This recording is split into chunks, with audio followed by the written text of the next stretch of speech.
Hey y'all, from Spindle Mountain Mercantile. It's our almost favorite time of the year, Christmas in July. Mama and I hope you enjoy these 6 projects we made for today's video. Let's jump right in with project number 1. Pin your hair up. Why? Goes in my face every time you bend over. Aren't you glad I left in that little bit of real life? You're welcome.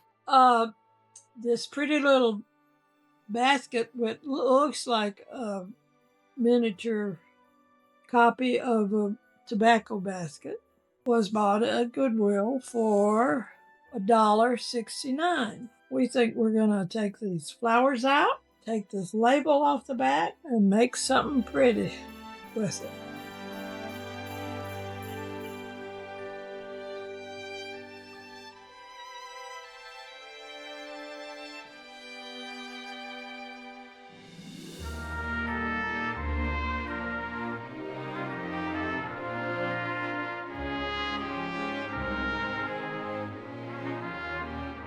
So we have this pretty little desk and these pretty birds. Need some red berries in here someplace. Well, we'll have to find some to put in there. I brought wet red berries. Okay. I see them. Oh, and they're sparkling. Wait, look, that's not in.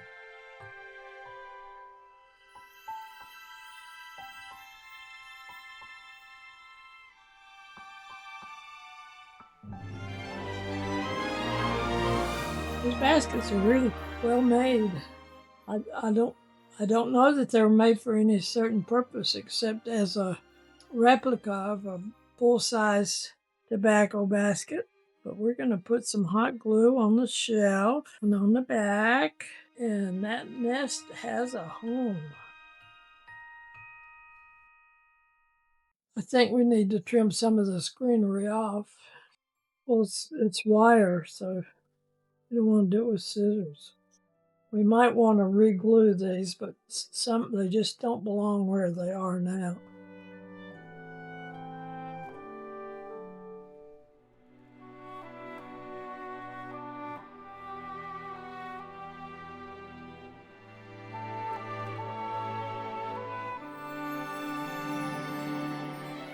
We need to glue this nest up a little bit higher. I think that's gonna hold. Need something to prop this up with. Let's use this book here. We're gonna call her the mother bird.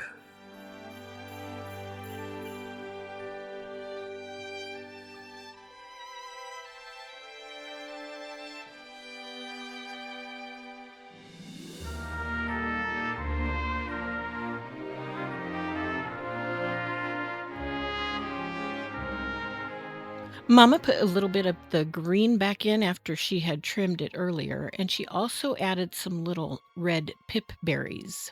Because these birds are identical, we decided to put the top one facing forward and looking just a little bit down on the other bird. The bow I put on the tobacco basket is really small, so I'm making a bigger one here to show you how I did it. I just make a loop and make sure I leave enough ribbon down at the bottom. And I have to break in here and apologize for my nails. I'm so embarrassed. I painted them with a marker for the 4th of July, and y'all, this is my real life. Right here, you'll see I twist where I gathered it together. Now I'm making another loop. I brought that back over the top, and those 2 pieces, those loops, are the same size. Now I'm going to start another smaller loop, and I twisted it, and I make one. It kind of goes down to the right, and the next one will be opposite of it, and it will go up to the left. So I'm going to do that 4 times so it looks like an X. The reason I twist it whenever I meet in the middle where I'm pinching it with my other hand is because even though this ribbon looks like it's the same on both sides, on one side it has glitter, and I want that glitter to always be on the outside of the loops. If you use ribbon that is the same on both sides, you don't have to do that. Now when I get done with the 4th one, I'm making one more loop right here, but this loop goes all the way around, and that's the other tail. And it will be on the opposite side of, or going the opposite direction of where the first tail went, because you didn't bring that loop all the way, or I guess you did bring it all the way. Well, anyway, if you don't understand what I'm saying, just slow it down and look again. or find somebody who explains it better. So where my thumb is sticking through that last loop, I'm putting a piece of ribbon, and I'm going to tie it just one time over itself, like how you start when you're tying your shoelaces. You don't want to make it super tight, but you want to make it snug. And that's when you pull the ribbon back and forth and make sure everything is the right size, or all the sizes match. So the two first loops are bigger, and then the X loops in the middle are a little bit smaller. Then I tied that ribbon in the back in a square knot, which is left over right, right over left. Or if your OCD prefers, you can do right over left, left over right. And because we wanted a little bit more color up there, I'm adding another piece of ribbon that's red underneath where I will be gluing on this ribbon. So all it will look like is this is maybe two of the tails from the same bow. And I just glued on one part, like right in the middle, and then I folded the other part over it, put glue, then I folded that back over itself. So it's like a triangle. It's pointed like a pyramid. It's a little mountain. It has a point. It's an upside down V. I'm sure you're picking up what I'm laying down. And then I cut those tails at an angle, and you always want to make sure you either fray, sew, or cut your ribbon at an angle on the ends, or it will fray where you don't want it to. Then I just glued that little bow on top of the red tails, and we were done. Oh, then my sweet husband brought my mom a leftover ribs and hot cabbage. It was so good. But anyways, here's our little birds in the tobacco basket. Aren't they cute?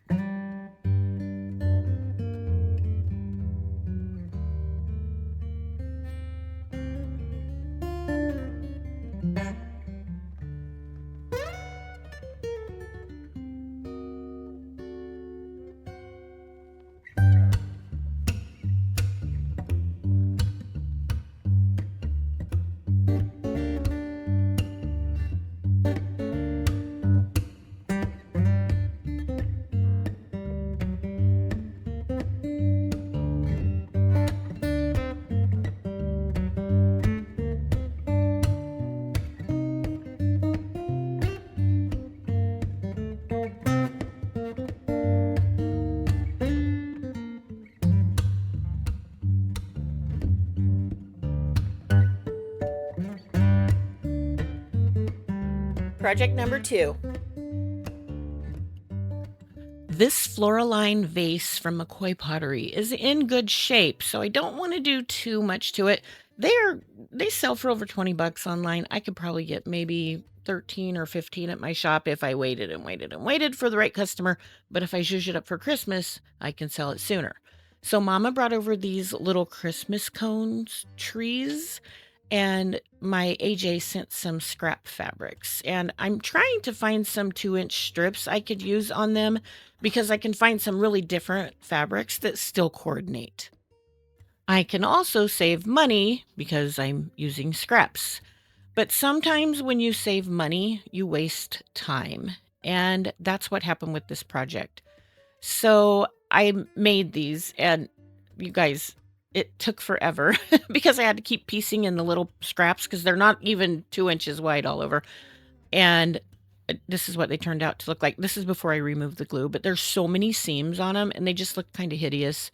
You can see the seams all around different places. So I probably will use these in a different project, but good news is I forgot to film it. And the reason it's good news is because I had to redo one to show you how to do it. And I decided to use one piece of fabric and not waste time. And I really didn't waste that much money, y'all. They're small. And this worked really well. I just put the glue on, I wrapped the fabric around, and then I did open up the fabric and put more glue on it as well because it sticks better when it's on both of the pieces you're putting together. But what I should have done is just rolled this on the fabric and made a line with a marker so I could make a pattern and then cut all three. And that's what I would do next time. Now this worked great. This left one seam, and I can just put the seam like in the center, or I can put it on the back of the project so you wouldn't be able to see it from the front or from all the different sides. And I will probably replace the trees that I did because they look good from one angle.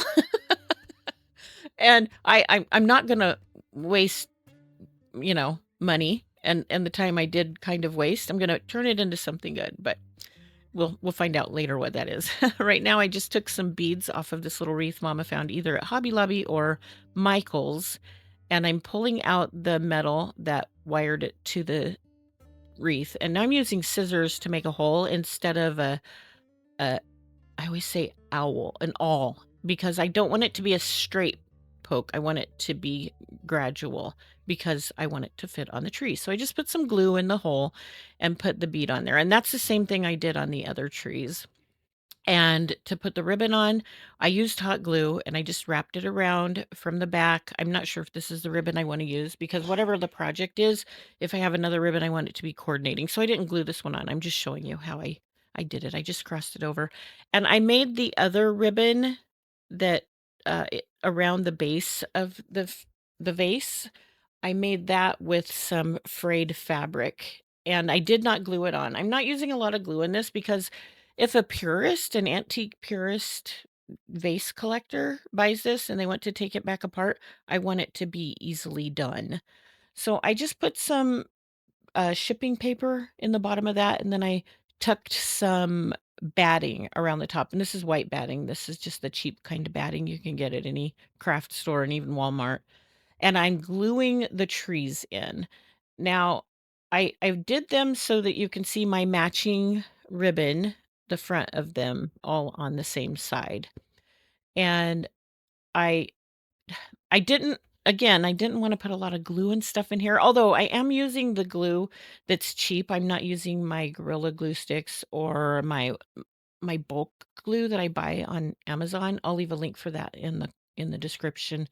This is just the cheap glue that peels off pretty easily, and that's the only thing I glued on the vase itself is that garland. Then I put some little berries and pine cones down in a couple of different places, and in the center where all of the trees meet, I put a big old glob of glue and just kinda held them together so that they wouldn't, like, move apart. They were starting to kinda move, the top was moving out away from each other, so I fixed that by a big glob of glue, and I covered up the big glob of glue with a little pile of berries and pine cones. And here I am adding a bead to something. I don't know what I'm doing this for. Oh, it's one of the trees. There we go. And that was all I did. This turned out really cute, and I think it will sell in my shop for Christmas. My little tree farm. What do you think? It's cute, right?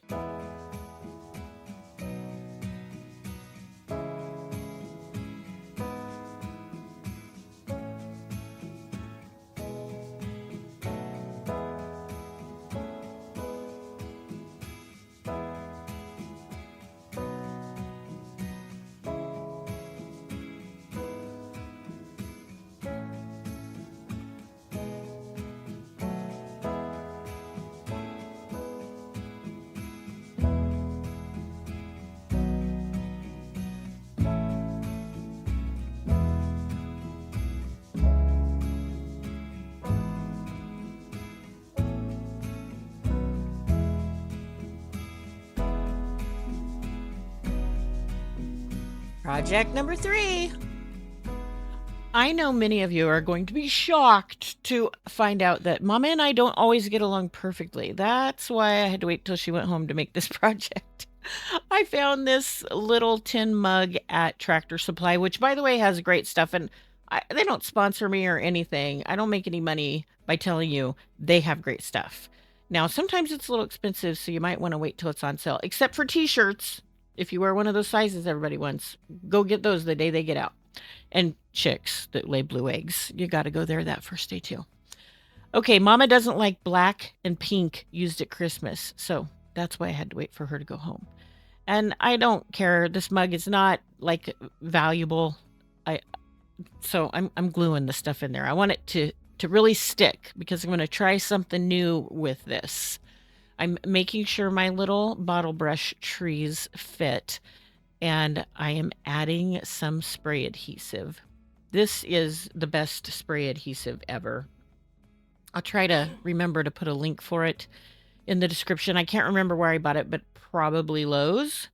It works so good. So I want this to be not a even surface. That's why I didn't use any styrofoam or cardboard. And I'm going to put my snow in it that I got at Dollar Tree, and I keep in my laundry bead bottle, and that way they smell good too. And I just kind of pressed them down and shook it around, and then I dumped out what was on top, and I took my glue and I sprayed in the areas where, well, I did that twice, and then I patted it down better, and then I where there were spaces where a lot of the paper was showing, I just sprayed a little bit more glue in there and added more snow, and I just did that a few times until I had it covered and you couldn't see any of the paper. And I thought this looked better than just putting it on something smooth. Have you ever tried anything like that? What do you do if you need an uneven surface? I cleaned off the rim and I cleaned my table a little. You can see I didn't clean it that much because there's stuff everywhere. Now, I did use my good glue for this, and I'll leave a link for that in the description. If you buy anything from Amazon by using my link to get there, they will give me a small compensation, but it won't raise your price. And you guys, I don't send you to Amazon to make a bunch of money either. I mean, my checks are usually like a dollar something. I think the highest check I ever got from them was 12 or $14. Y'all made a run on my handheld mixers that I use to mix my paint, my milk frothers. So, they gave me a nice little, I think it was $14.47 I made that month. So, thank you. But, yeah, when you go there, buy what you want. Don't get exactly what I say if it's not what you want. I mean, if you trust me and you wanna try something new, go for it, and thank you. Anyway, back to the trees. So I did put a little glue between the bottom of the trees to hold them together, and now I'm just using some twine that it's different twines mixed together, and I bought it at the end of the year last year on clearance at Hobby Lobby, I think. Yeah, I'm pretty sure this was a Hobby Lobby one. And I'm just wrapping it around the trees individually and then starting at the bottom of the next tree and moving my way up. I tried to make it so the Christmas trees weren't upside down.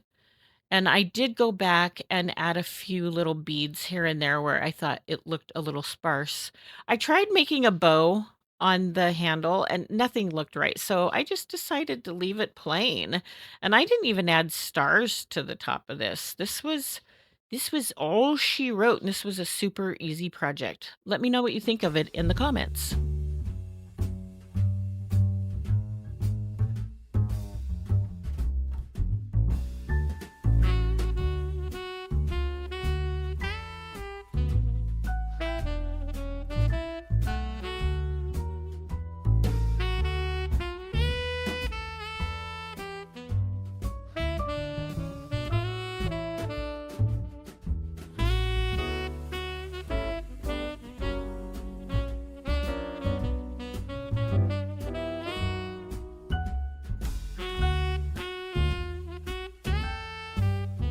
Project number 4.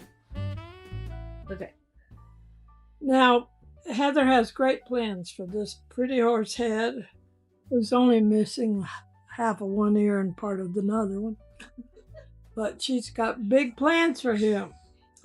And what you're going to do, we're going to spray paint him with this red paint, add some touches of gold to his halter, and wait till you see him then. He's going to be dressed to the nines. Heather got this spray paint on clearance at Lowe's, $4.77.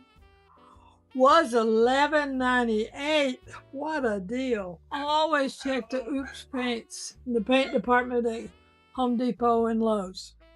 Find really good buys. This year, we're doing our best to use what we have and not just go buy something.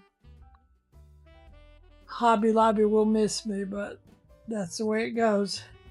And we have this, looks like it was part of a tree. And we're going to take this apart and make a wreath around the neck of our beautiful red horse. I might add that we also make do with the tools that we find too. I have some other knickers that would be better if you want to find them. I don't have to find them. This works. Okay. I hope she'll edit some of this out because after you've seen me cut off one limb, you've seen 6 of them. I shall. But she's good at that, so. That one's not gonna. When I first started making videos, Mama said, I just can't believe how little you say or You speak so well on your videos. I said, no, I don't. I just have a good editing tool. Mama was shocked. I found this package of 5 different Rub and Buff colors on Amazon, and it was only $24.70. I will leave a link for that in the description. Now, sometimes when you go to Amazon, you might get a different price than I do, and your price might even be better. And I don't know how that works. Sometimes I think they want you to get into a different algorithm so you can try something new. So they're giving you a deal. And sometimes you buy a lot of something and they're giving you a deal to keep you. That's my theory. That's not the professional, like meta brain technological thing. That's just what I think. So take it for what it is. Mama is not a distresser or a dry brusher. She likes to paint things one color and that's it. So I was actually pretty proud of how she did this, and she was proud of it too. And she did use kind of a dry brush technique. She just put the Rub and Buff down and wiped the brush in it and kind of wiped a lot off, and then just softly went over the top of the horse, mostly in the surfaces that are higher than the others, like where it's molded, it pops up. I don't know what I'm trying to say. Originally, she tried to do the harness, but the horse wasn't dry, and so we had to repaint it, and I'm so glad we did because she wouldn't have maybe done this if that hadn't happened. So we like mistakes. So I wrapped this around here. I kinda did that in a figure 8. I'm trying to cover up the one ear and leave the other ear that's only a little bit broken as exposed as I can get it, and Mama found this really cute little thing with stars on it, and I just wrapped the bottom of that around it, and they stuck up. Isn't that cute? Mama has good taste. I got kind of a lot of glue right here, so maybe is there something we can put there that won't detract from that? How about some red? I found these little pieces of, I think it was like a fern that was, or maybe it was just a flat pine that was gold and sparkly. So I just cut those and I wanted them to lay really flat against that so the ear would be sticking out more. And I just used the end of a paintbrush to push them down so it wouldn't burn my fingers. And now Mama is decorating what she called her side of the horse. It's the side that faces the front. We think this was a bookend because the other side is kind of flat at the bottom.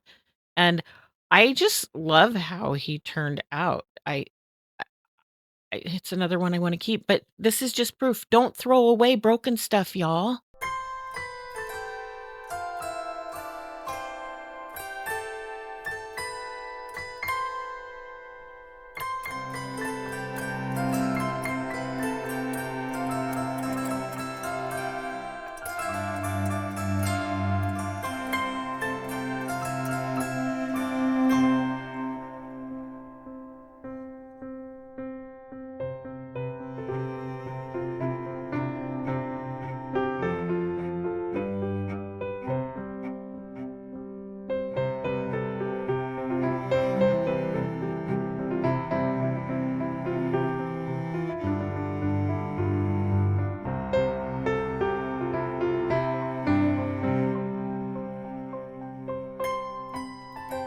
Project number 5.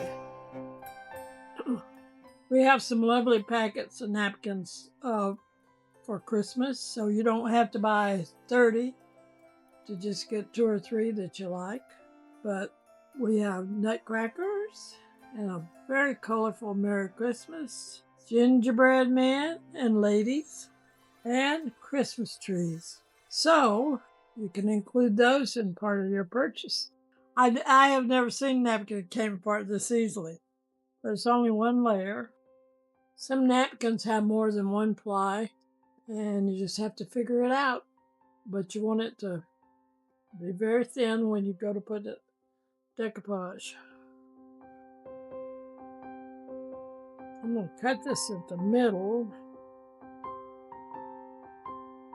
Now we're going to check this can to make sure it's the size we want. Look at that. Was just made for this can, or this can was just made for it.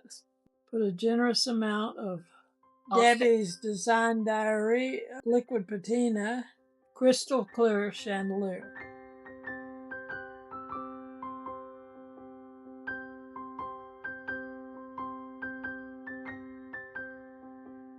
Okay, here goes nothing. We want to go right under the rim of that. We'll have to find some pretty ribbon to cover that up. Look at that. Look at that. We're going to put another splash of crystal clear chandelier.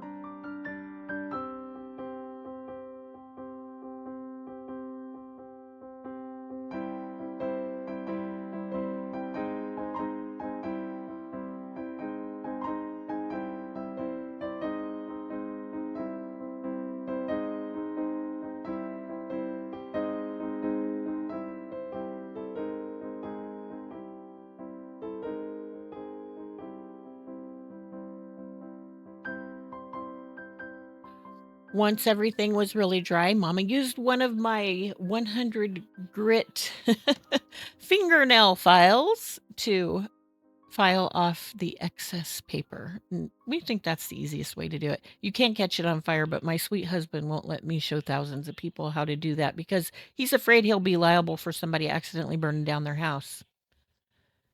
I added some frayed fabric around the top and the bottom, and I folded it under right there so it wouldn't have any raw edges, which is kind of funny because I love raw edges. That's why I fray things all the time. Then I cut the ends off these little pip beads. Well, I guess I just cut the beads off of the wire, and I put a tiny dab of glue on them and put them in this Christmas tree. And these are the most highly underrated Christmas trees in Dollar Tree. I don't know if you've ever put a battery in these and tried them, but they're so awesome. They're still I think they're 150 each. And I took lots of pictures of them lit up so you could see all the different colors. They are really fantastic. I didn't want to glue this in the can, so I left lots of room at the top. I put I can't remember what I put in there. Oh, I wrapped some of that baker's twine around it, which is also from Dollar Tree.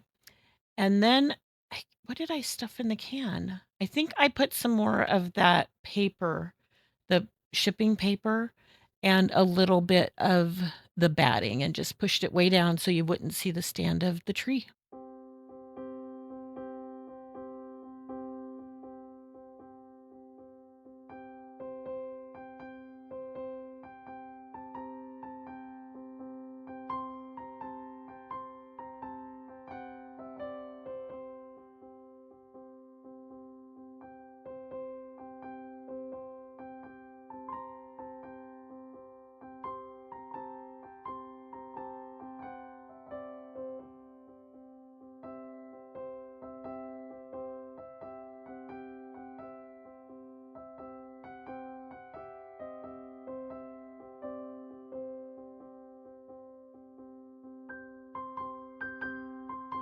Project number 6.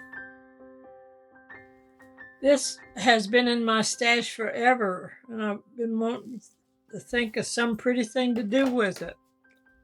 And not seeing all the decoupage, that's the perfect thing. You're going to love this as much as I do. So we have to figure out how this is going to fit on or in the vase. And by the way, Mama came up with this idea all by herself. I was so proud of her. So we're going to cover up the back of this angel with the front of this angel, or if that makes sense. And we're using Debbie's Design Diary liquid patina in crystal clear chandelier as our decoupage medium.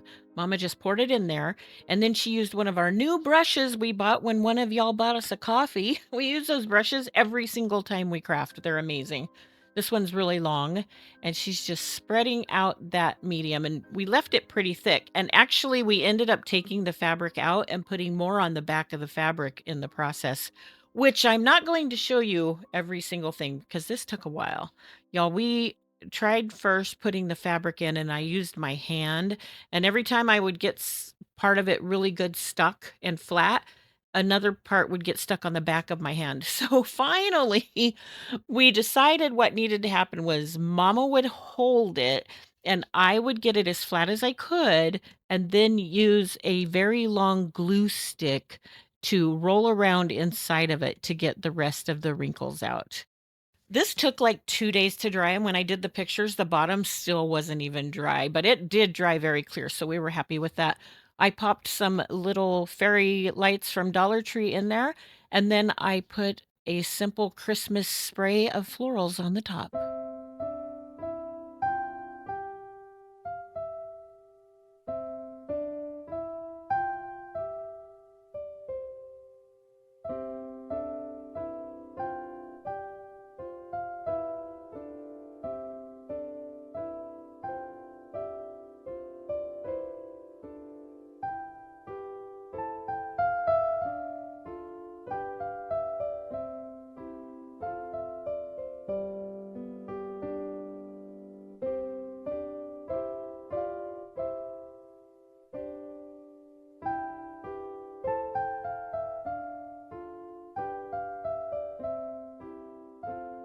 To those of you who are just tuning in for the first time, welcome to our channel. And to those of you who have been here a while, welcome back.